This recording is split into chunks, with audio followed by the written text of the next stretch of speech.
మకరం వారి గనక చూసుకున్నట్లయితే రాస్యాధిపతి అయినటువంటి శని ఎవరైతే ఉన్నారో మీకు మూడో స్థానంలో పాపగ్రహాలతో కలిసి అయితే పాపగ్రహాలతో మూడో స్థానంలో ఉండడం మంచిదే. పాప ఫలితాలు అగ్రెసివ్ ప్లానెట్స్ అంటారు. ఇక్కడ ఏంటంటే పాపగ్రహం శుభగ్రహం అని కాదు, పాప ఫలితాలు శుభ ఫలితాలు మనం చేసుకున్నటువంటి కర్మల ఆధారంగా ఇస్తూ ఉంటాయి. అన్ని గ్రహాలు ఇస్తాయండి పాప శుభ ఫలితాలు చెప్పాలంటే. శుక్రుడు గురువుడు ఇస్తాడు. అయితే ధనస్థానంలో బుధరాహువులు ఉండడం, చతుర్థంలో శుక్రుడు, ఆ శుక్రుడు 19వ తేదీ నుంచి పంచమంలోకి మారడం, 6వ స్థానంలో గురువు, 9వ స్థానంలో 8వ స్థానంలో కేతువుడు, 9లో చంద్రుడు 9 నుంచి మరలా 8 వరకు 12 రాసులు తిరుగుతాడు ఈ నెలంతా కూడా.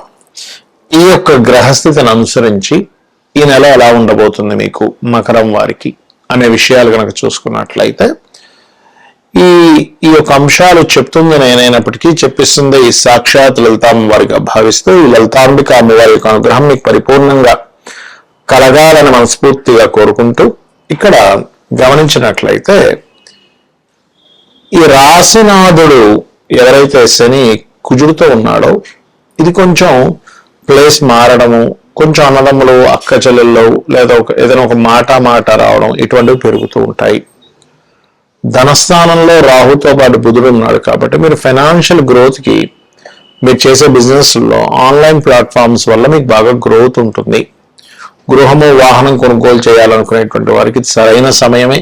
4లో శుక్రుడు ఉన్నాడు కాబట్టి దాని తర్వాత 19వ తేదీ నుంచి 5లోకి వెళ్తాడు. అక్కడి నుంచి మీకు కొంచెం ఎవరైనా క్రియేటివ్ రిలేటెడ్ రంగాల్లో ఉండేటువంటి వారికి అనుకూలత కూడా ఏర్పడుతుంది చెప్పాలంటే. ఇక మీరు ప్రధానంగా ఇక్కడ గమనించినట్లయితే ఈ 6లో గురువు ఉన్నందుకు గురువులతోని కొన్ని దేవతా సంబంధించినటువంటి పూజాది కార్యక్రమాల్లో తెలియని దోషం చేయడం కూడా జరుగుతుంది. కాబట్టి గురువులతో వ్యవహరించేటప్పుడు గురువులతో అనవసర శత్రుత్వాలు పెట్టుకోకండి.